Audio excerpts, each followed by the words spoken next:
취지라는 그 설명보다 또 인연이라고 말하는 게 좋을 것 같은데, 우리 위드 의료 사업이 원래는 2014년도 그 창립 발기인대회를 했다가 이제 그때 무산됐거든요. 그때 이제 처음 우리 의료 사업 생겼으면 좋겠다고 지지해 주면서 참여했던 분이 홍일학 의원이었고, 이번에 마침 그 대선 앞두고 총괄선대위원장 맡으시면서 그 정책 제안을 하면 어떻겠냐. 왜냐하면 또 우리가 하는 일이 어쩌면 뭐 국가가 해야 될 일일 수도 있는데, 국가가 미치지 못한 영역에서 우리가 민간이 자발적으로 의료 보건 또는 또 크게 보면 건강마을 만들기라는 그런 일을 하고 있기 때문에 이게 정책과 연결되면 좋겠다는 생각이 들고, 또 지난 정부에서 사회적 경제가 되게 많이 미쳤고 있습니다. 물론 우리가 자발적으로 해야 되지만 그래도 정부 정책과 좀 힘을 주고받으면서, 정보 같은 거 주고받으면서 협력하는 게 좋은데, 그런 것들이 다 단절된 것들이 새롭게 지금 연결되는 좀 기회가 온 것 같아서 또 우리 조합원들의 목소리를 좀 내면 좋겠다. 그리고 뭐 저희들이 이번에 그 정책 제안할 수 있는, 어차피 대통령이 결정되면 이미 정책이 다 결정되기 때문에 대선 기간에 우리 목소리를 낼 수 있는 좋은 기회겠다 싶어서 마침 홍일학 의원과 인연이 있어서 이런 자리를 마련했고, 물론 조합원들의 다양한 목소리가 있겠지만 저희 위드 의료복지사회적협동조합 처음 출발하게 된 그 계기가 미등록 이주민들 대학병원 고가의 수가를 국제 수가라 그러죠.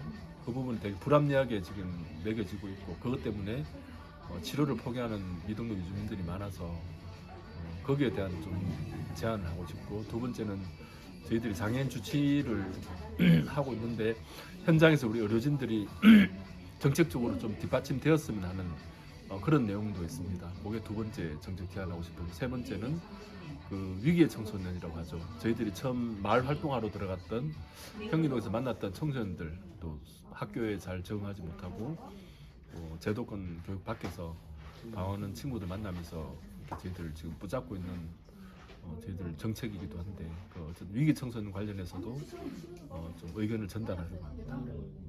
이상.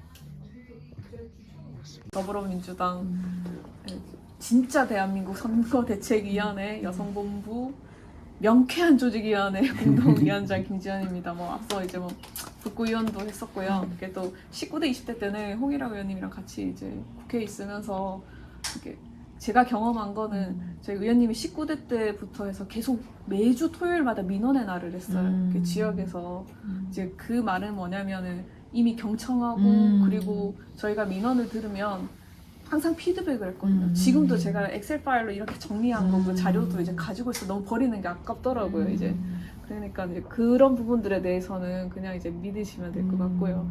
오늘도 뭐 앞서 이제 저희가 섬유산업 관련 정책 간담회도 했었는데 막 정리하다 보니까 5페이지가 넘어가더라고요.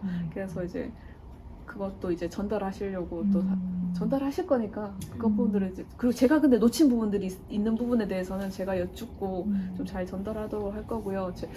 이게 저희가 계속 오늘은 이제 발달장애 이제 간담회도 했었고, 그리고 내일은 또 그룹홈 간담회, 그리고 이제 오늘 그 사실 정민철 이제 이사장님한테 저 이런 얘기들을 듣고 싶다라고 해서 좀 요청도 드렸던 부분들도 있습니다. 보통은 뭐 표가 엄청 많은데 따라가면 뭐 무슨 이제 뭐 말도 안 되는 상공회의소 간담 이런 거 하는 경우들도 있지만, 그것보다는 정말 이제 현장에 이제 발을 내딛는 그곳에서 좀 잔잔하게 이렇게 좀 스며들자, 좀 그런 취지에서 이 자리를 마련했고요.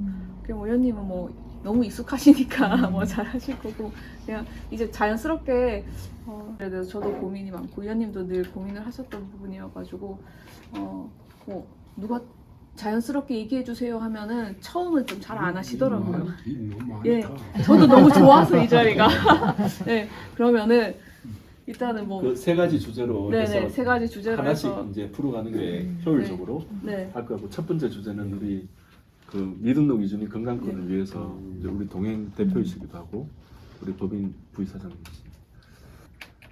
저는 이제 그 동행을 하고는 있지만 그 이주 다문화 사회를 위해서 뭔가 국회나 나라에서 좀 대책을 만들어야 된다 하는 게 예, 아까 이제 의원님께서 이제 한국에 잘 정착하려면 언어가 돼야 된다 이래서 이제 언어 교육까지 하셨다고 하는데 사실 이 동행도 지금 있는 이주민도 문제지만 이 이주민의 2세도 엄청 문제고 우리 이제 동행협약병원의 그 선생님들 말 들어보면 그 이주민 자녀의 발달 장애가 많다는 거예요. 그러면은 결국은 지금 한국민은 애를 안 낳고 이주민들이 출산율이 올라가고 우리 동행을 하면 어떤 이제 산부인과 병원에서는 거의 반반이다 출산이 이주민 출산과 한국인 출산이 반반이다라고 얘기하는 데도 있고 지난주에 또 피부과 선생님도 강의 와가지고 한국인은 환자는 줄고 있고 이주민 늘고 있다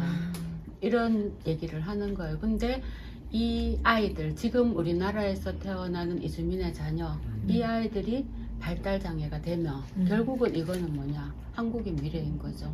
그런 점에서 우리 국회에서 좀 이 심각성을 깨닫고 다문화 정책에 대해서 잘 해야 되지 않냐 그런 저는 이제 요즘 만날수록 이주민 정책 이게 이주민을 위한 정책이 아닌 거예요. 사실은 한국을 위해서 한국을 위한 정책이다.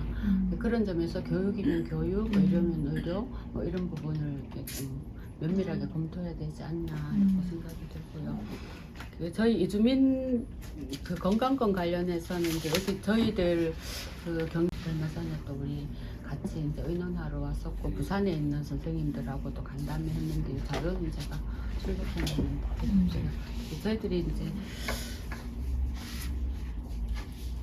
이제 이걸 하면서 이제 이 정책이라는 이주민의 정책이라는 부분이 사실은 좀 한국 사회가 가지는 기본 문제이기도 한데 일하는 사람들을 불러들이면서 이 사람들을 사람으로 보지 않고 이제 노동으로 본다, 노동력으로 본다. 그러니까 외국인들이 코리안 드림 있으니까 이 사람들 우리가 받아들이면 싼 값에 쓸 수 있고 그러면 5년 있다가 우리는 이 사람들을 이용하고 다시 보내면 돼 라고 생각하는데 그 5년 동안에 한국 사회에서 이 사람들이 겪게 되는 어떤 변화 이런 건 전혀 고려치 않는 거죠. 이거는 뭐 기계로 사람을 생각하지 않는다면 그런 정책은 할 수가 없는 거죠. 그런데 우리 이주민들은 한국에 와서 연애도 하게 되고 뭐 다양한 이제 문화도 경험하게 되고 이런 상황을 가지니까 또 돈도 벌어야 되고 또 들어오는 과정에서 돈 쓴 것 때문에 이걸 또 벌어야 되고 또 산재도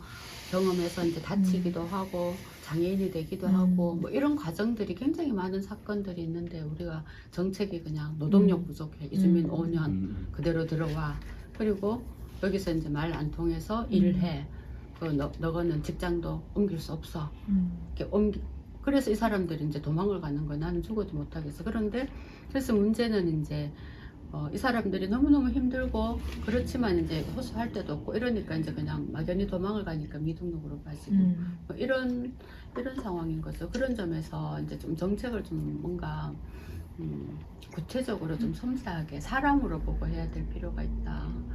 그런 생각이 들고요. 그래서 이제 지금 국제 수가긴 한데 동행이 원래는 뭐 이렇게 목사님들이 2천만 원 최소 2천만 원에서부터 억 단위까지 이주민들이 다치거나 갑자기 아프면 그런 돈을 이제 대학병원에서 진료비를 부담하는데 이거 어떻게 할까?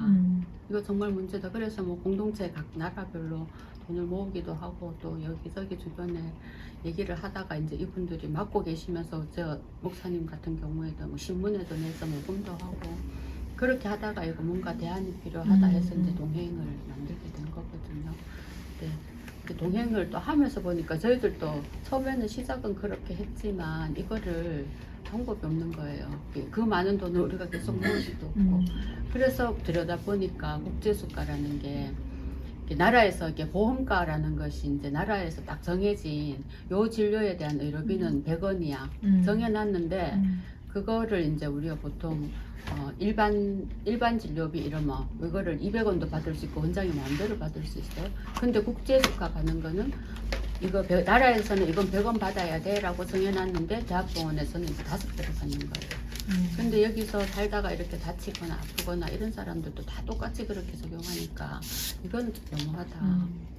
그래서 이제 저희들이 그 조사를 그거 어느 의원실인지 모르겠는데 하여튼 그 조사를 좀 받아서 보니까 서울대병원이 제일 심하고 부산대병원이 제일 정직하고 근데 저희들이 이제 국립대 병원들 의원실에서 이제 사립대에는 좀 얘기하기가 그래서 국립대 병원들에 다 받았는데 그런 국립대 병원도 병원마다 다 다른 거예요. 이게 그런 정도로는 정책적으로도 할 수도 있지 않을까 좀 그런 생각.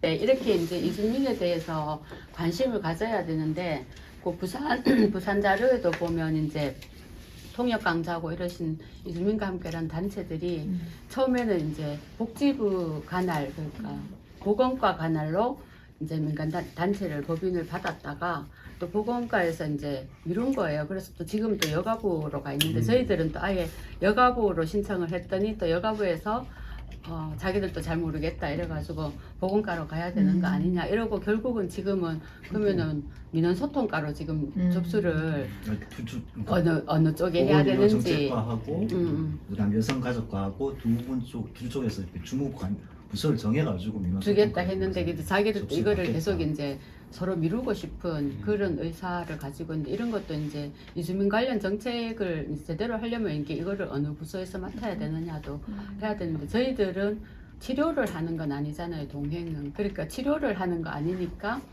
우리나라에서 개념 자체가 의료 이러면은 수술하고 약 주고 이런 것만 생각하니까 보건과에서는 우리 영역이 아니다라고 얘기를 하고 여가부에서는 치료는 아닌데 뭔가 조금 보건하고 관련이 있는 것 같은데 보건과 아니냐 이렇게 생각을 하고 그래서 이걸 지금 서로 핑퐁하고 있는 상황인데 이런 것도 좀 정리가 돼야 방치를 된다. 정확하게 하는 게 좋겠다. 그렇죠. 이민청 논의가 나왔던 이유들이 사실 이주민 의료 거기에 다 복잡해지니까 여성가족과 부가 있을 때는 또 거기에 따라 나뉘어지고 하니까 그걸 통합적으로 하자고 이제 이야기가 나온 건데 그런 것도 사실은 25년이 이제 OECD 기준으로 우리도 이제 다문화 사회가 들어간 거고 초고령 사회가 된 거거든요. 그러니까 이제 거기에 대한 새로운 뭔가 좀 그 대응 방안들이 만들어져야 되는 거죠. 일단 담당 부서만 있어도 그죠? 단체 등록과 이런 거 다 막았습니다. 그러니까. 그 내부적 지능리가 다 막았기 네. 때문에 일선 공무원들이 다 밀었어요. 그거 다 죽이기, 네. 뭐 세무조사도 들어가고 이번 정부 바뀌면 날 바뀔 거라 보고 그러니까. 대구시도 좀 부시장까지 하셨잖아요. 좀 활동 좀 다시. 지금 그런 게 지금 대구시 홍시장 오면서 많은 아니 뭐 기존에 있던 것도 다 후원도 다 자르고 네, 다 예산도 다 줄이고 예. 그게 제가 좀 그 홍시장에서 사실은 이번에 국민주권 정부라고 하는 말 자체가 그 거버넌스를 어떻게 만들지에 대한 문제들도 좀 대구에서 좀 모델을 만들었으면 좋겠어요.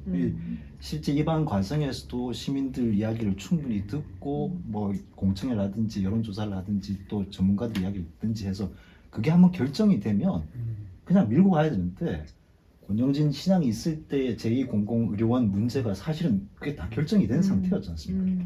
그게 아까 말씀하셨던 코로나 시기에 사실 이주민들이 어디 갈 데가 없었거든요. 그래서 이 공공은 의료원이 필요하다고 이야기를 해서 결정까지 한 상태에서 곧 등장하자마자 그대로 번복을 시켜버렸고 그리고 대구가 인권 문제가 지금 첨예한 게 상당히 많았었는데 4월 말에 또 지금 이슬람 사후 문제 때문에 그 인종체편위원회에서 제네바에서 대책위에서 보고서를 했고 채택을 했습니다. 거기에 대해 이제 구체적으로 1년 안에 대안을 내라고 하는데 실제로 그때 홍 시장이 등장하면서 인권 보장 및 증진이 폐지시켜버렸거든요.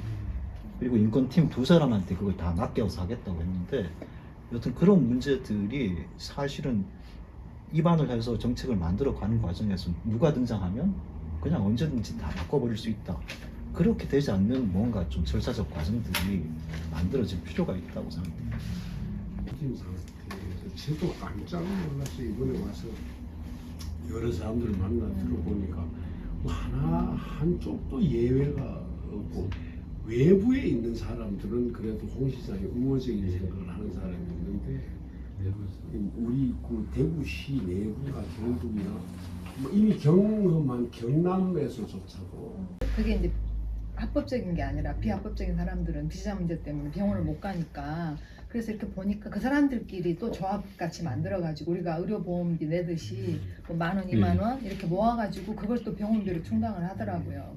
그래서 제가 이제 고마웠던 거는 이제 이게 소문이 좀 나니까 외부에서 유학생, 아프리카 유학생이 도움을 요청해가지고 제가 이제 같이 통역하면서 출산 문제까지 그래서 아까 2세 문제가 확 다가오는 거예요. 제가 출산 그걸 지켜봤기 때문에. 근데 그런 생각이 들었어요. 대구에도 이런 뜻이 있고 이런 병원들이 같이 협력해서 동행 프로그램에 참여를 하고 이제 병원비를 좀 낮춰서 자기 병원에 오게 해주는 거예요. 근데 그런 병원들의 네트워크를 더 만들고 그 다음에 그런 참여하는 병원에 대해서 뭔가 베네핏이 좀 있고 예. 그 다음에 사실은 이제 이게 활성화되는 건 좋지만 제가 봤을 때는 그 한국은 좋더라. 그냥 비록 이제 불완전한 신분이긴 하지만 이걸 또 이렇게 좀 어떤 한계가 있어야 된다는 생각을 해요. 그 도움이라는 것도 아니면 뭔지 아시겠죠? 예, 예, 예. 그걸 이용해서 자꾸 요구가 더 많아지고 자기들이 감당할 부분이 있는데 아 저기 가면 도와준다더라 이런 것들 때문에 더 의지하려고 하고 이런 것도 조금 필요하다. 근데 아까처럼 그런 프로그램이 있고 또 이제 자기들이 공짜로 받는 게 아니라 자기들이 소액이긴 하지만 돈을 내고 이 돈으로 자기 동료들이 병원 치료를 받고 자기가 또 그 대상자가 될 수 있기 때문에 그래서 이런 거 예를 들어서 이 사람들이 그 조합비 10,000원을 낼 때 정부에서 10,000원을 더해준다든가 예, 그래서 조금 더 그런 예산이 주어지고 그 미등록 상태니까 네네네. 뭐 이렇게 만을 내서 만을 더해준다. 그러니까 이제 아니 그러니까 제 말은 그 사람들은 하는 게 아니라 이렇게 그 위드라든가 동행에 이 아래에 있는 불법들 도와주는 거는 그러니까. 인도주의 차원에서 하는 거니까 네. 괜찮고 그런 제도적인 법안, 그러니까 이런 민간단체들이 등록되고 활발히 활동할 수 있도록 시민의 어떤 주체적 기반이 만들어지면 예. 좋겠네요. 네네. 시민단체로서 사실은 문재인 정부 때 생태계를 구축하기 위해서 그러면 돌봄 생태계 구축을 위한 정부의 마중물 정책은 무엇이냐라는 거죠. 이런 매칭 펀드 같은 아이디어들을 어떻게 방금 우려하신 것처럼 비합법적인 어떤 그 신분인 상태이지만 또 엄연히 존재하고 있고 그럼요. 한국 사회에 있는 구성원이기 때문에 그런 아이디어들을 좀 개발해 달라는 요청입니다. 예. 그런 것이 이제 어떤 이런 아니면 광역 어떤 단체장에서 네. 그 지역에 있는 그러니까 전 그걸 한번 어떻게 할 수 있는지에 대한 고민은 가능할 것 같아요. 제가 보기에도. 그런데 예를 들어서 매칭을 전혀 안 하겠다라고 얘기하기 시작하면 아무것도 안 되겠죠. 저희들 동행에 민간에서 하는 것을 하겠다 그랬을 때 그건 좋은 일이니까 정부 측이나 이런 그렇죠. 공공에서 좀 도와주겠다는 여러 가지 방법을 네네네. 찾을 수는 있겠죠. 네. 기업 친화적으로 하고 있습니다. 그건 대구시에서 매칭을 해가지고 예. 8억, 7, 8억 정도 매년 해가지고 그 대구련에서 그 치료를 하고 있었거든요. 해년 지금 예산이 다 삭감되고. 매칭을 안 하죠. 예. 그리고 지금 올해 같은 경우에는 지금 4월 달에 벌써 다 예산이 끝나버렸어요. 그 작년 그 상과에 그 지원한 거 그 때문에 연장을 하다가 그 예산이 다 끊겨버렸는데 좀 뭐 지금 워낙 앞 정부가 이상한 일들이 많이 해가지고 예산이 없어서 그렇겠지만 실제로 그런 부분들의 예산들을 좀 확충해서 사실 그게 계속해서 늘 수밖에 없는 거예요. 그렇죠. 근데 이게 거꾸로 계속 준다라는 것은 사실 유증 관련해서 좀 심각한 문제라고 생각합니다. 전 그 두 가지가 국제 수가 문제나 또는 이 예산을 확충해가지고 인도적으로 그 지원하는 문제들은 충분히 할 수 있는 근데 사실 문제라고 예산 오늘 아침에도 예산 많은 얘기도 했는데 이저 집행하는 쪽에서 뭐 이쪽에 들어가는 예산이 그렇게 뭐 많은 돈이 들어가는 그쵸. 게 아니거든요. 뭐 수백억 들어가는 것도 아니고 또 낮춰 수십억 들어가는 네네네. 것도 아니에요. 그죠? 근데 그건 마음먹기에 달렸고 좀 편성하게 달렸는데 그게 그렇게 힘든 모양입니다. 아니 이게 풍선 효과라고 관변 드리고 싶은 말씀까지 저희 대표님하고 팀장님께서 여기 나와서서 그냥 앞으로 대한민국에서 그 이주민들이 좀 어떻게 보면 좀 안전하게 한국에서 정착할 수 있도록 좀 어느 좀 많은 정책, 뭐 많은 도움, 뭐 지원 뭐 했으면 좋겠습니다. 그게 저는 돕는다는 말보다 우리 자신을 위한 거예요. 그러니까 함께 이 대한민국 땅에 살아가는 시민이잖아요. 그래서 그런 식으로 해야 이게 시혜적 차원의 복지가 아니고 공동체, 마을 이게 같이 가는 거고 그런 차원의 동료이기도 하고 목소리 한번 내시라고. 한국 냈어. 저는 원장님과 군위 지역에 방문 진료를 지금 하고 있고요. 군위 쪽에서 원래는 군위에 계신 의사 선생님들께서 방문 진료를 하시는 게 거리적으로나 현실적으로 더 제일 좋은 건데 군위 지역에서는 방문 진료를 하시려고 하는 의사분이 안 계셨나 봐요. 그래서 군위 보건소에서 이제 저희 이제 원장님께 이제 방문 진료를 좀 해주시면 안 되겠는지 이렇게 의뢰가 들어오게 돼서 저희가 군위 쪽으로 방문 진료를 이제 시작하게 되었고요. 대구 쪽 방문 진료랑 군위 쪽 방문 진료가 조금 많이 좀 틀린 것도 많고 환자분들도 많이 다르시고 더 시골이라 더 열악했어요. 그래서 너무 좀 안타까운 상황들이 너무 많고 제가 어제 제가 막 발음의원에서 이제 방문 진료하고 있는 의사 선생님하고 또 얘기를 했는데 이제 장애인 주치 같은 경우는 중증과 경증으로 나누거든요. 근데 도시분들은 경증인데도 불구하고 중증으로 바꾸려고 장애인분들이 노력을 굉장히 많이 하시고 그쪽으로도 잘 아시고 그래서 발언의원에서 의사 선생님 같은 경우는 누가 봐도 경증이고 가짜인 걸 아는데도 요구를 하시고 부탁을 하는데 참 그런 부분이 힘들다 이러시는데 도리어 저희는 군위를 방문하면서 느낀 거는 경증 환자인데 가보면 거의 중증 상태예요. 근데 왜 그러냐면 보호자분들이나 주위에 누가 도움이 없는 거죠. 보호자분들도 뭐 자녀분들 다 왜 객지에 계시고 거의 어르신들 혼자 계시다 보니 거동도 힘드시고 거의 중증의 장애를 갖고 계시지만은 경증에서 그 제도 밖으로 제도에서 조금 도움을 못 받고 계신 분들이 너무 많으신 거죠. 그 저희는 안타까워요.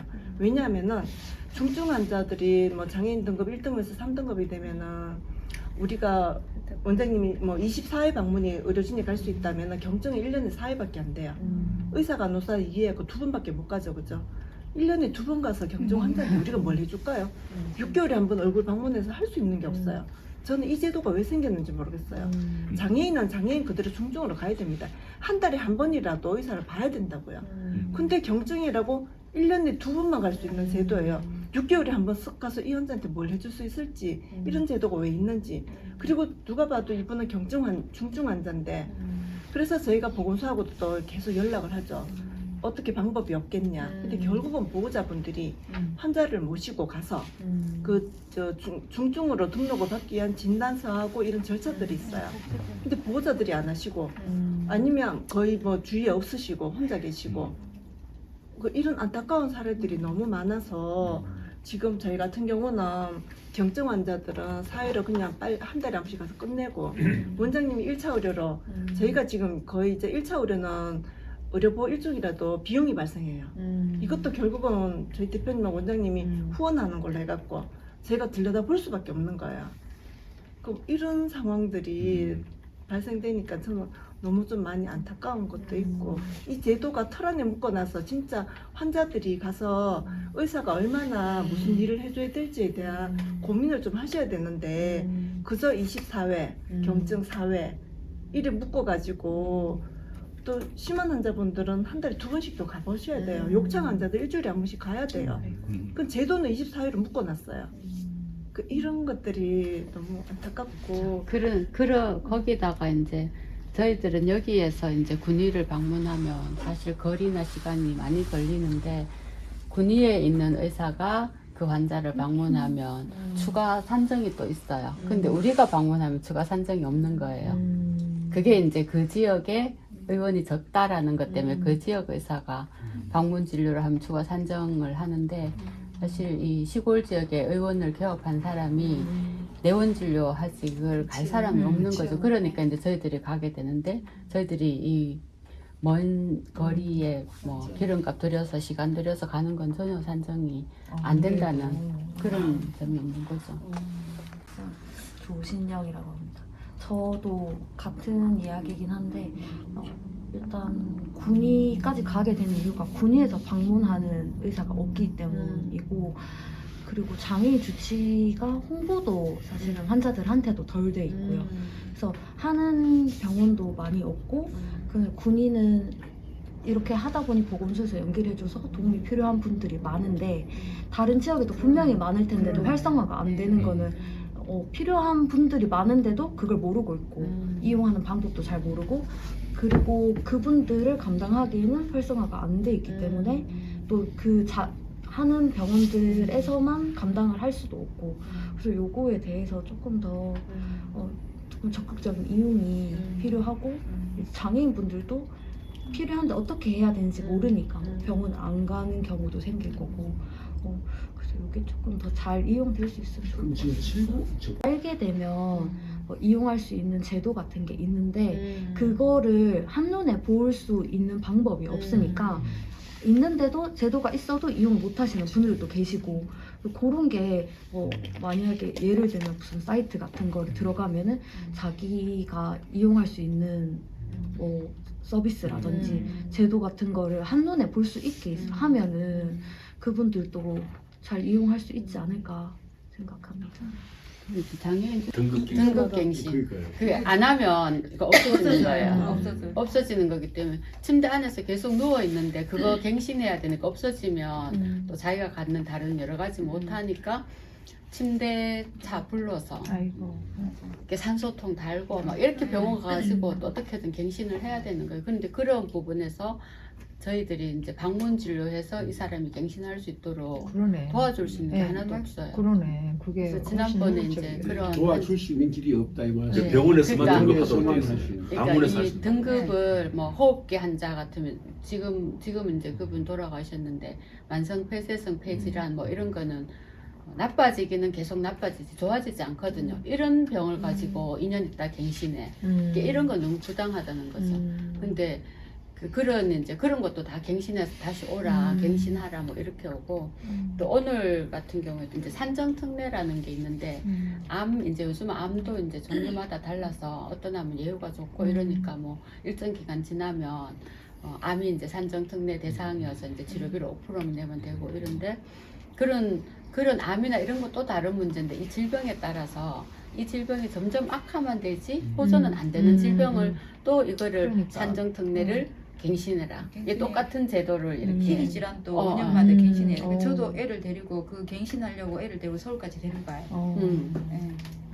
거기다가 이제 그러면은 서울에 자료를 이쪽으로 지역에서 보내서 그 이제 저희 환자 같은 경우 침대에서 이제 인공호흡기 달고 있는 사람인데 이제 연세대에서 수술을 하고 이렇게 했는데 그럼 그 사람이 침대에 끌고 연세대까지 가야 되는데 그거를 이제 오늘도 그 문제로 이제 이야기를 했는데 그 소견서 써서 지역병원에 연계해주면 안 되냐. 그러니까. 그거 훨씬 낫겠네요. 그런데 연계를 해도 이제 또 침대 끌고 가서 또 다 검사를 해가지고 이제 해야 그 연계된 되는 거지. 병원이 이렇게 주치의 선생님한테 그 권한을 조금 대행하도록 한다던가. 근데 이건 진작인데요. 예. 우리가 제안한 이 모든 소외계층에 대한 의료비가 사실은 보험공단의 재정이 네네. 2030년 되면 고갈된다고 예측이 다 나오고 있거든요. 네. 멀쩡한 사람들도 지금 병원 엄청 많이 가잖아요. 네네네. 우리나라는 병원공화국인데 거의. 근데 여기에서 취약계층까지 돌볼 여력이 없어요. 보험재정공단이. 그래서 지금 필수 의료 공백도 공백도 생기고 이제 의대 정원 문제도 그거 다 맞물려 있거든요. 그러니까. 그래서 앞으로 의료 정책이 의대 정원 문제, 보험공단 재정 건전성과 함께 이 취약계층 장애인 문제도 다 해결됐거든요. 그래서 앞으로 차기 정부가 의대 정원 문제나 공공의료 네. 또는 보험 재정 건전성을 네네네. 어떻게 풀어갈지를 그게 다 연결됐습니다. 이게 다 뒷받침 되는 거네. 급여, 네. 급여를 이제 느리고 줄이고 느리잖아요. 그래서 느리면 또 이쪽에서는 또 비급여 막 더 만들고 이게 숨바꼭질이 되잖아요 지금. 그러니까 문정부 때도 사실 급여를 막 올렸는데 이쪽에 의사들은 또 머리를 써가지고 비급여 막 하니까 이게 또 올라가고 그게 이제 그 한 3년 주기나 뭐 한 몇 년 주기로 이게 자꾸 오르내리니까 그러니까 이쪽대로 또 하다 보니까 또 고갈 자꾸 이제 급여가 많아지고 또 이건 줄어들고 뭐 이쪽은 또 이쪽하고 그래서 이제 해야 될 일이 이제 국가에서 해야 될 일이 공공의료를 맞아요. 해야 되는데 네. 이게 이제 힘들죠. 우리가 그때 그 문재인 정부 때 문케어라 그랬나? 그거 그거 할 때도 우리 그런 문제제기를 했었어요. 이게 한 3도 하는 뒤되면 다시 비급여는 것도 이렇게 된다. 되는데 이제 어쩔 수 없이 또 그렇게 할 수밖에 없었고 예산도 그렇고 했는데 결국 그 다음에 또 고급스러운 여러 가지 뭐 장비들이 나오고 그렇게 되는 것 같아요. 이게 그랬잖아요. 네. 근데 제가 오늘 간담회 갔다가 오면서 많이 생각했던 게 거기 오신 분들은 아침에도 얘기했지만 다 수익 사업을 하시는 분들, 주간 활동 이렇게 의원님이 아마 주간 활동. 예, 근데 지금 처음 들으시는 분들은 다 헷갈려요. 주간 보호가 뭐고, 주간 활동이 뭐고, 장애인 활동 지원이 뭐고 이러거든요. 이게 세 개가 다 달라요. 장애인 활동 지원은 장애인들이 외부에 어디 나가거나 아니면 집에서 돌봐야 되거나 이런 사람들한테 활동 지원사가 가서 요양보호사처럼 활동 지원사가 가서 돌봐주는 거예요. 그러고 그거는 바우처 사업이에요. 바우처 사업이기 때문에 아까 전에 거기서 아마 왔을 거예요. 지원센터라는 거기서 중간에서 매칭을 해줘요. 장애인과 활동 지원사들을 매칭을 해주고 바우처 금액을 여기서 받아서 일부는 활동 지원사한테 주고 일부는 자기들 사업비예요. 그리고 주간 활동 서비스는 얘들이 집에 있지 않고 그 센터에 가서 아침부터 오후 3시나 6시까지 거기에 있는 노인 제가 그 센터에 가서 걔들이 거기 안에 있는 프로그램을 이용하는 거예요. 거기서 짜여져 있는 프로그램처럼 그래 일종의 학교처럼 하는데 그것도 바우처 사업이에요. 그러면 거기도 사업 일정 정도 나가고 그게 제가 아까 말했던 수익 사업이라는 게 그거예요. 근데 중요한 거는 정말로 진정한 돌봄은 주간 보호센터. 그러니까 제가 부럽습니다 얘기했던 게 뭐냐면은 나가서 활동을 할 수 있고 뭔가를 할 수 있다는 거는 장애인 부모로서는 장애를 가지고 있는 부모로서는 다행인 거지만 저희 애처럼 아무것도 못하고 집에 있어야 되는 애는 돌봄을 받을 수가 없잖아요. 그러면은 활동 지원이 오면은 아침에도 얘기했던 학교를 졸업하게 되면 국가에서 주는 활동 지원의 바우처 시간이 줄어들어 버려요. 근데 실제로는 늘어야 되거든요. 줄어들어 버려요. 그러면은 얘를 어떻게 하냐? 주간 보호센터에 보내야 되는 거예요. 주간 보호센터에 보내야 되는데 이 주간 보호는 바우처 사업이 아니에요. 이게 제일 시급한 문제. 근데 정작 돌봄이라는 건 사실 이 차원에 있는 거거든요. 필요한 거거든요. 나머지 바우처 사업은 말 그대로 제가 오늘 갔을 때 그 사람들 밥그릇 사업 하는 것처럼 저는 들렸어요.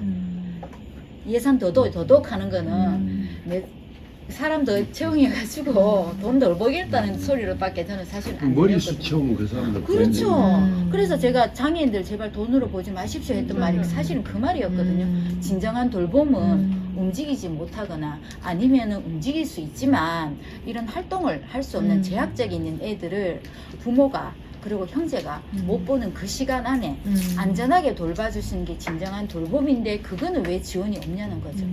그 제가 위드에서도 그걸 해주기 바라지만 수익 사업이 아니기 때문에 무조건 돈을 때려 부어야 되는 사업이거든요. 그래서 제가 알아본 결과 아침에 얘기했던 것처럼 1년에 1,300만 원 뭐 하는 것도 2년 후에 해주겠다는 거예요.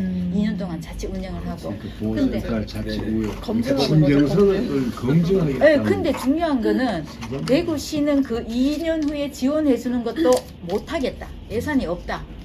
이렇게 나오는 거예요. 근데 실질적으로 그 1,300만 원 것도 돈이 아니거든요. 그래서 제가 생각했던 게 그러면 시에서 만약에 이 주간 보호센터를 시 재정으로 하되 제 생각을 했어요. 이건 가능하지는 않겠지만 시 재정으로 하는데 위탁을 맡기라는 거지. 이런 위드 같은 곳에서 개인이 하지 말고. 왜냐하면 장애인들 이렇게 돌보는 것에서 가장 비리가 많은 이유가 그 나오는 만약에 주간 보호센터를 국가에서 지원했습니다. 그럼 그것도 또 빼먹는 사람도 있거든요. 그러면은 이 안전한 이런 의료 사업이라든가 이런 쪽에 이렇게 검증이 돼 있는데 위탁을 맡기면 위탁을 맡기면 되지 않냐는 거죠. 그러면 그 돈은 절대 손 못 대거든요, 실제로. 그러면 근데 제가 생각했던 게 이 주간 보호센터를 운영하고 있는 데가 몇 군데가 있는데 거기서도 그 이용자들이나 아니면 운영하고 있는 돈 자체에서도 받은 돈에서도 또 이게 있는 거예요. 예, 부족한 돈에서도 또 그러면은 결국은 질이 떨어지는 거죠. 이 사람들 보는데 질이 떨어지는 거예요. 보호자는 그게 저 같은 경우에는 내년 되면 애가 나오기 때문에 100만 원이라도 네가 내면 그 애 아주 깨끗하면 보내고 싶어요. 없어요. 없어. 지금 위드의 과제 우리 지금 만들려고 하는데 그래서 이거. 저는 이런 게 만약에 지원이 되면 한 개인이 운영하는 게 아니라 거기 센터들은 다 개인이잖아요. 말로는 협동조합이니 뭐니 하지만 결국은 개인이에요. 그 대표가 그 사업비로 직원들 월급 주고 사회복지사 월급 주고 자기 주머니 가져가는 거예요. 그러면은 이 주간보호센터 같은 경우에는 이제 이런 공공법인이나 아니면 이런 데서 시에서 검증이 되는 그런 단체에다가 위탁을 맡겨버리고 지원을 해주면은 근데 사실 2년 동안 자체 운영 말 안 됩니다. 누가 하겠습니까? 수익사업 아닌데 2년 해갖고 돈 생기는 거라 하면은 돈 때리보고 하겠어요. 근데 2년 지나도 그렇다고 장애인을 5년 보고 말 겁니까? 걔들이 60세 몇 세 될 때까지 계속 봐야 되잖아요. 그러니까 제가 오늘 그 가서 얘기했던 게 사실은 그런 부분이었는데 그런 부분은 사실 막혀 있더라고요. 이분들이 그 나머지 분들의 얘기가 그래서 제가 조금 많이 될 수 없구나라는 거 한편으로 마음을 좀 뭐 그랬잖아요. 근데 제가 오늘 간담회 갔다가 오면서 내내 생각했던 게 거기 오신 분들은 아침에도 얘기했지만 다 수익 사업을 하시는 분들 주간 활동 이렇게 의원님이 아마 주간 활동. 예 근데 지금 처음 들으시는 분들은 다 헷갈려요. 주간 보호가 뭐고 주간 활동이 뭐고 장애인 활동 지원이 뭐고 이러거든요. 이게 세 개가 다 달라요. 장애인 활동 지원은 장애인들이 외부에 어디 나가거나 아니면 집에서 돌봐야 되거나 이런 사람들한테 활동 지원사가 가서 요양보호사처럼 활동 지원사가 가서 돌봐주는 거예요. 그러고 바우처. 그거는 바우처 사업이에요. 네. 바우처 사업이기 때문에 아까 전에 거기서 아마 왔을 거예요. 지원센터라는 거기서 중간에서 매칭을 해줘요. 장애인과 활동 지원사들을 매칭을 해주고 바우처 금액을 여기서 받아서 일부는 활동 지원사한테 주고 일부는 자기들 사업비예요. 그리고 주간 활동 서비스는 얘들이 집에 있지 않고 그 센터에 가서 아침부터 오후 3시나 6시까지 거기에 있는 프로 노인 제가 제가 센터 그 센터에 가서 걔들이 거기 안에 있는 프로그램을 이용하는 거예요. 거기서 짜여져 있는 프로그램처럼 그래 일종의 학교처럼 하는데 그것도 바우처 사업이에요. 그러면 거기도 사업 일정 정도 나가고 여기는 제가 아까 말했던 수익 사업이라는 게 그거예요. 근데 중요한 거는 정말로 진정한 돌봄은 주간 보호센터. 그러니까 제가 부럽습니다 얘기했던 게 뭐냐면은 나가서 활동을 할 수 있고 뭔가를 할 수 있다는 거는 장애인 부모로서는 장애를 가지고 있는 부모로서는 다행인 거지만 저희 애처럼 아무것도 못하고 집에 있어야 되는 애는 돌봄을 받을 수가 없잖아요. 그러면은 활동 지원이 오면은 아침에도 얘기했던 학교를 졸업하게 되면 그 국가에서 주는 활동 지원의 바우처 시간이 줄어들어 버려요. 근데 실제로는 늘어야 되거든요. 줄어들어 버려요. 그러면은 얘를 어떻게 하냐? 주간 보호센터에 보내야 되는 거예요. 주간 보호센터에 보내야 되는데 이 주간 보호는 바우처 사업이 아니에요. 이게 제일 시급한 문제. 근데 정작 돌봄이라는 건 사실 이 차원에 있는 거거든요. 예, 필요한 거거든요. 나머지 바우처 사업은 말 그대로 제가 오늘 갔을 때 그 사람들 밥그릇 사업 하는 것처럼 저는 들렸어요. 예산 더덕 하는 거는 사람 더 채용해가지고 돈 덜 벌겠다는 소리로밖에 저는 사실 안 머리수 들렸거든요. 채우면 그 사람들 그렇죠. 그래서 제가 장애인들 제발 돈으로 보지 마십시오 했던 말이 사실은 그 말이었거든요. 진정한 돌봄은 움직이지 못하거나 아니면은 움직일 수 있지만 이런 활동을 할 수 없는 제약적인 애들을 부모가 그리고 형제가 못 보는 그 시간 안에 안전하게 돌봐주시는 게 진정한 돌봄인데 그거는 왜 지원이 없냐는 거죠. 그 제가 위드에서도 그걸 해주기 바라지만 수익 사업이 아니기 때문에 무조건 돈을 때려 부어야 되는 사업이거든요. 그래서 제가 알아본 결과 아침에 얘기했던 것처럼 1년에 1,300만 원 뭐 하는 것도 2년 후에 해주겠다는 거예요. 2년 동안 자체 운영을 하고. 근데 검증을 검증하겠다. 네, 근데 중요한 거는 대구시는 그 2년 후에 지원해주는 것도 못하겠다. 예산이 없다. 이렇게 나오는 거예요. 근데 실질적으로 그 1,300만 원 것도 돈이 아니거든요. 그래서 제가 생각했던 게 그러면 시에서 만약에 이 주간 보호센터를 시 재정으로 하되 제 생각을 했어요. 이건 가능하진 않겠지만 시 재정으로 하는데 위탁을 맡기라는 거지. 이런 위드 같은 곳에서. 개인이 하지 말고 왜냐하면 장애인들 이렇게 돌보는 것에서 가장 비리가 많은 이유가 그 나오는 만약에 주간보호센터를 국가에서 지원해준다 그럼 그것도 또 빼먹는 사람도 있거든요. 그러면은 이 안전한 이런 의료 사업이라든가 이런 쪽에 이렇게 검증이 돼 있는데 위탁을 맡기면 위탁을 맡기면 되지 않냐는 거죠. 그러면 그 돈은 절대 손 못 대거든요, 실제로. 그러면 근데 제가 생각했던 게 이 주간 보호센터를 운영하고 있는 데가 몇 군데가 있는데 거기서도 그 이용자들이나 아니면 운영하고 있는 돈 자체에서도 받은 돈에서도 또 이게 있는 거예요. 예, 부족한 돈에서도 또 그러면은 결국은 질이 떨어지는 거죠. 이 사람들 보는데 질이 떨어지는 거예요. 그 보호자는 그게 저 같은 경우에는 내년 되면 애가 나오기 때문에 100만 원이라도 네가 내면 그 애 아주 깨끗하면 보내고 싶어요. 없어요. 없어. 지금 위드의 과제 우리 지금 만들려고 하는데 그래서 저는 이런 게 만약에 지원이 되면 한 개인이 운영하는 게 아니라 거기 센터들은 다 개인이잖아요. 말로는 협동조합이니 뭐니 하지만 결국은 개인이에요. 그 대표가 그 사업비로 직원들 월급 주고 사회복지사 월급 주고 자기 주머니 가져가는 거예요. 그러면은 이 주간보호센터 같은 경우에는 이제 이런 공공법인이나 아니면 이런 데서 시에서 검증이 되는 그런 단체에다가 위탁을 맡겨버리고 지원을 해주면은 근데 사실 2년 동안 자치 운영 바로 안 됩니다. 누가 하겠습니까? 수익 사업 아닌데 2년 해갖고 돈 생기는 거라 하면은 돈 때리 부각 하겠어요. 근데 2년 지나도 그렇다고 장애인을 5년 보고 말 겁니까? 걔들이 60세 몇 세 될 때까지 계속 봐야 되잖아요.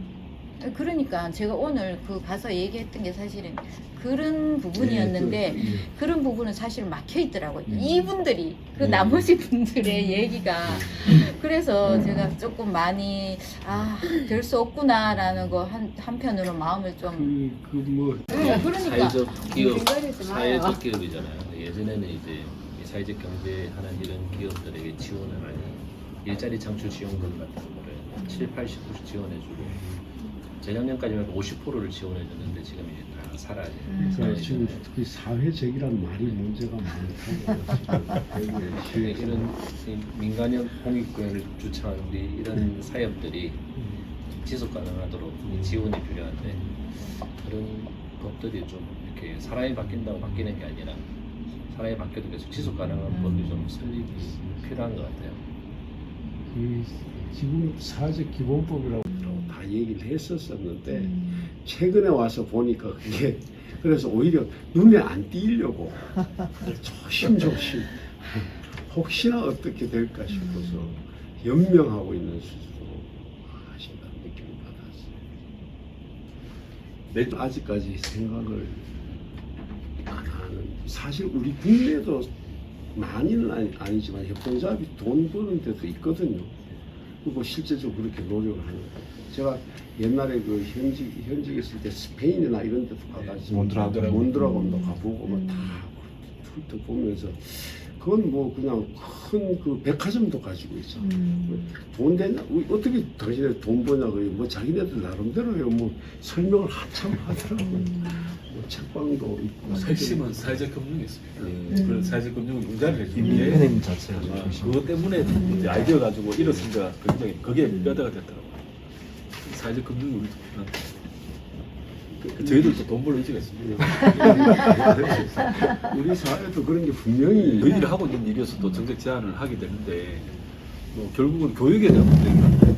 특히 대구 같은 경우는 계속 지금 교육감이 보수 쪽에서 나오면서 교육의 활력이란 게 활력 다양성 이거 저는 다 죽었다고 보거든요. 실제로 일선 교사들로부터도 지금 강은희 교육감에 대한 그 보수였던 사람 다 지지했던 사람들이 있으면 요번에 바꿔야 된다 그런 이야기 나오는데 그게 사실은 동네 마을마다 아이들이 교육 밖으로 다 나가 있는 거죠. 교육이 획일화되고 경쟁적으로 가다 보니까 그래도 다른 진보 교육감 있는 도시들 다양한 실험들을 많이 하거든요. 실험들 그리고 다양한 교육의 방법들.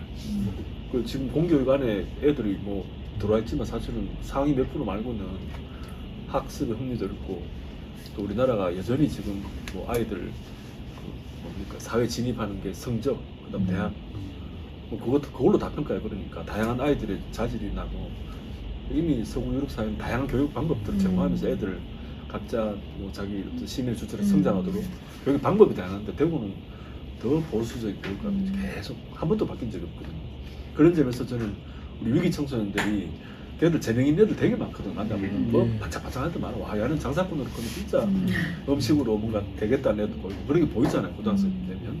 그런 교육의 답이나 그게 저는 위탁 교육이라는 게 뭐 지금 제도적으로 확 바뀔 수는 없지만 서울 같은 경우는 이런 의료법인들이 정신과적으로 질환 가지고 온 애들을 학교에 가지 말고 그 졸업장을 주는데 이 병원이 위탁을 해요. 그 병원이 그 법인이 의지를 가지고 학교를 만들더라고요. 근데 대부분 아예 그런 건 시도 안 해보는 거죠. 저희들도 그런 의지가 있거든요. 아이들 이제 만났고 상상을 대부분 못하는 거예요. 상상을 해도 그걸 현실화시킬 수 있는 다양한 교육 방법들이 있던데 대구는 진짜 힘들고 그래서 우리 만난 애들을 진짜 몇 명은 좀 데리고 우리가 같이 현장 교육도 하고 실전 교육도 하면서 다양한 교육 기회 제공하면 잘 자랄 것 같은데 공교에 너는 바로 자퇴하고 나오고 사고 치고 그게 다가 아닌데 애들 모습이. 그러니까 사실은 아까 그 예산이 많은데 그 집행 근데 그게 소수만을 위한 교육비로 쓰니까 그래요. 아이비라든가 지금 AI 교과서라든가 다른 시도에서는 거부하고 좀 비상은 지켜본 다음에 학생과 학부모가 반대하니까 일선의 교사들이 반대하니까 여기는 무조건 밀어붙이잖아요. 99% 100% 연수받게 하고 계속 그리고 선생님들도 막상 시도해보니까 아직은 아니다. 지금 이렇게 인간관계에서 맺어지는 교육적인 효과가 크지 AI 그 교과 디지털 교과서 허울은 좋지만 되게 에러도 많이 나고 이게 결국은 사교육 업계로 많이 나가거든요. 그러니까 예산이 이렇게 아까 풍선효과처럼 이쪽으로 쓰이니까 이쪽은 또 안 가는 거예요. 네, 그래서 저는 아까 이사장님 말씀 듣다가 생각을 한 건데 사실은 이제 예를 들어서 위탁을 해서 대안학교를 하나 리드 학교라고 만들면 이 학교에 나와 있는 시간을 교육받는 시간으로 인정을 받는 거예요. 사실은 학교에서는 너무 고마워해요. 왜냐하면 불완전한 청소년이기 때문에 학교에서는 애들이 교실에 앉아 있는 자체가 부담이 되거든요. 그리고 이제 공부하는데 애도 힘들지만 나머지 애들도 힘들고 선생님은 더 힘들고 그랬을 때 이 아이들의 소질과 특기와 자기의 관심사 예를 들면 노동법도 가르치고 특기는 뭐 악기라든가 댄스라든가 아니면 이렇게 뭐 의료에 대해서 뭔가 그 자격증을 갖게 한다든가 이렇게 와서 수업 받는 거를 학교에서 인정을 해주는 거예요. 수업 시수로. 그러면 학교도 편하고 저희도 이제 사업하고 있는 특히 이제 아시겠지만 이 불완전한 청소년 항상 가정 교육과 또 이렇게 사회적인 데 소외받는 데서 오는 그게 크거든요. 그래서 이게 아까 제가 이거는 정말 아까 처음에 두 번째 주제보다 이게 사실은 더 표가 문제가 아니라 미래 한국 사회의 문제 주인이에요, 얘네들이. 근데 이번에 우리 절실하게 봤잖아요. 엘리트 교육의 허실.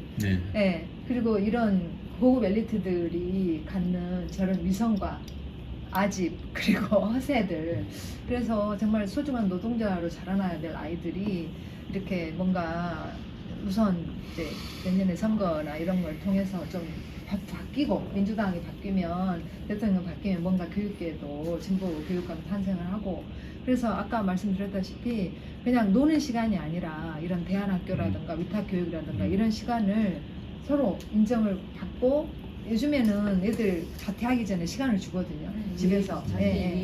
근데 이것도 수업 시수로 인정을 해줘요. 이렇게 학부모가 사인하고 이러네요. 근데 그냥 집에서 게임만 하고 앉아있는 것보다는 이런 교육기관이 있다면 서로 오기는 와요. 제가 그 교육을 하거든요.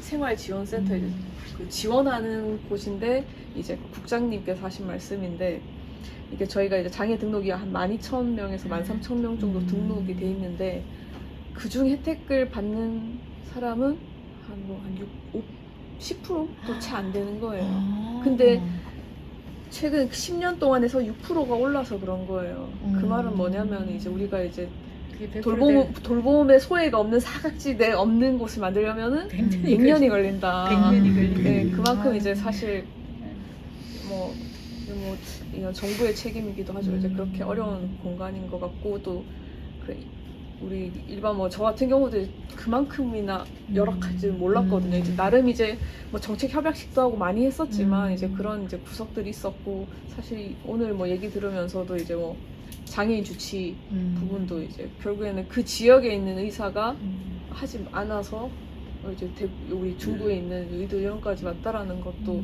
그것 또한 이제 결국엔 돈 안 돼서 안 하는 거죠. 맞아요. 그 시간에 이제 병원 해야 되지 않 음. 병원 운영을 해야 되니까 이제 그런 부분들에 대해서도 좀 이거는 획기적인 어쨌든 정부 차원의 그런 정책, 의료 정책들을 펼치지 않고서는 해결이 되지 않겠다라는 좀 그런 생각이 들고 그리고 결국에는 이 모든 것들을 같이 다 하기 위해서는 결국에는 행정하시다가 다 힘드시잖아요. 이제 법인 하나 받으려고 또 아니면 또 장애 등급 받으려면은 또 공단까지 가가지고 그 비전문가들한테 그냥 1시간 동안 팔 움직일 수 있고 손 움직일 수 있네요. 그렇게 해서 이제 장애 등급을 받고 병원에서 그래서 또 실제 이제 발달장애가 지금 손발은 다 움직이지만 은행 가서 통장을 못 만드는데 그게 그분들한테 지원이 필요하거든요. 근데 하지만은 그 뭐 점수표들이 있더라고요. 240점 이하면은 그 지원을 못 받는 거예요. 이제 그런 이제 그 사각지대 부분들을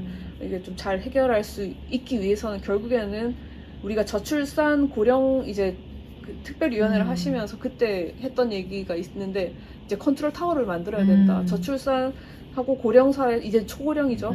거기 하면은 행안부도 필요하고 기재부도 필요하고 뭐 국토부도 필요하고 이제 여러 부처가 함께 해야 되잖아요. 근데 그걸 해결하려면 내가 여기도 가고 주택 해결하려면 또 이제 주거 해결하려면 국토부 가야 되고 이런 이제 번거로움들이 있는데 이 돌봄이라는 이 영역 가운데서도 결국 컨트롤 타워가 필요하다. 뭐 이민청이라는 이름도 필요할 수도 있겠지만 이 전체를 다 아우를 수 있는 그런 돌봄 컨트롤 타워 좀 이렇게 고민하셔가지고 이재명 후보가 오시면은 또 이제 자리를 가지실 텐데 좀 직접 좀 내년에 말씀을 4월에 해주셨으면 좋겠습니다. 통합돌봄시행법 시행되잖아요. 네. 그것도 지금 안개에서 있더라고요. 챙겨 드시게끔 우리 윤이사님도 저희들 이제 군이 가면 독거 어르신 밥이 없어요.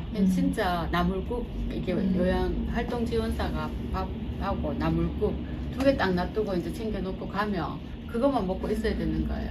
이게 영양이 제일 문제인데 이 영양이 안 되니까 우리 이사님이 우리 있는 삼계탕 좀 갖다 주면 안 되나 뭐 이렇게 이제 한 끼라도 단문 한 끼라도 이렇게 단백질 섭취하고 또 그렇게 하고 활동 장애가 불편한데 우리 군의보건소하고 또 조인해가지고 또 면사무소하고 연계해서 그 문턱 계단턱 없애고 이거 또 환자분이 이거 자기가 써보니까 안 좋다 해서 또 고쳐주고 뭐 이런 게 돌봄 이렇게 하는 게 돌봄 아닌가라는 생각들을 하고 있거든요.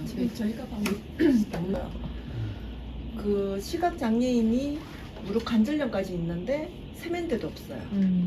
그 눈도 안 보이는데 앉지도 못하는 사람이 세숫대를 하고 밑에서 세수를 하고 있고 그게 뭔가 사회적인 복지 돌봄이 많이 필요한 거예요. 의료적인 것뿐만 아니고 그 저희는 가게 되면 그것도 물어봐야 되고 너무 그 할 일이 참 많은 지역이라서 은행자하고 저희는 고민이 진짜 많습니다. 이름은 잘 붙이. 조례도 없는 그런 사회라더라고요. 그리고 중평에 나가시고 이렇게 서울시민 위드 이건 그때는 이제 발기인대만 있습니다. 좀 우리 법인의 사심을 담아서 우리 홍유라 의원님이 위드를 도와주겠다 그렇게 하죠. 그때부터는 우리가 남이가 이런 생각하고 모두 편하게 홍유를 모셨고 그러니까 저도 뭐 정치인 와서 동원하기 별로 안 좋아하는데 그래도 우리 김지현 의원님하고 홍유라 의원님은 정말 이렇게 들어주는 건 잘 없거든요. 저도 예전부터 그런 느낌이 좋아서 창립하실 때 홍보하고 후보하고 안 하고 죄송합니다. 그 앞으로는 좀 자료 우리도 이제 하다 보니까 관하고 연결 안 되면 너무 우리 자신의 힘으로 힘들다 생각이 들고 또 복지국가로 지금 나가고 있잖아요. 그런 점에서 민간하고 관하고 연결했다 생각이 들어서 이번에도 김전 의원이 제안하길래 좀 좋다고 어쨌든 우리 이야기라도 좀 쏟아내겠다고 했고 정말 우리가 남이가 홍의는 우리 위도법이 좀 오늘 저하고 마음속에 가입하실 겁니다. 제가 받는다고 했는데 못 받아가지고 게을러가지고 우리가 남이가 뭐 제네가 남이가 제가 그런 내용이었습니다. 감사합니다. 수고하셨습니다. 그냥 마무리 의원님 한 말씀 하시고 지금 하여튼 저도 오늘도 계속 이렇게 현 국회에 있을 때나 시에 있을 때나 많은 분들하고 얘기했는데 지금 나와보니까 한 3년 공백이 있어 나와보니까 더 심각하고 이렇게 어떻게 심각해질 수 있나 더 나아졌어야 되는데 지금 깜짝 놀라고 있는 상태에서 뭐 웃고 있지만 속으로 오히려 또 울분도 있고 분노도 하고 좀 그런 게 있습니다. 그냥 저들이 가지고 있는 뭐 막장 드라마는 뭐 뒤로 젖혀놓고라도 너무 어떻게 이럴 수가 있나 하는 생각이 들 정도로 분노가 치밀어 오르는 아이 진짜 너무했어요. 그래서 제가 오늘 다른 분들한테 이거 누가 혹시 이렇게 새로운 정상화를 시키면 리부팅이나 가능하겠냐고 그랬더니 그거는 가능할 거라고 얘기를 하더라고요. 오늘 너무 감사드립니다.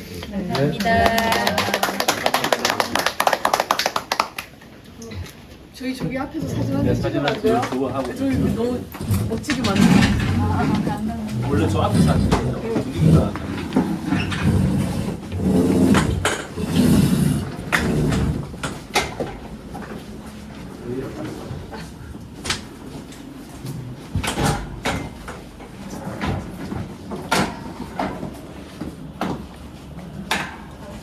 뵈니까 너무 영역도 넓으시셨고 고민도 많으신 것 같아서 감사한 마음이고 저는 뭐 하고 살았나 이런 생각이 듭니다. 열심히 도울 수 있는 도움고 같이 하겠습니다. 고맙습니다. 네, 안녕하세요, 김지연입니다. 오늘 이제 간담회를 통해서 역시 이 시대의 정신은 이 시대의 방향은 돌봄이다. 서로 이제 어깨 걸고 같이 이 마을에서 뭐 주거, 의료, 교육 이 모든 영역 부분들을 같이 할 수 있는 그런 사회를 만들고 그런 공동체가 우리가 나아가야 할 방향이다라는 거를 정말 많은 이제 조합원분들의 이야기를 들으면서 가슴 절절히 느꼈습니다. 저는 이제 또 제 위치에서 그런 통합 돌봄 그리고 이제 그런 건강한 마을을 만들기 위해서 제 역할을 하도록 하겠습니다. 감사합니다.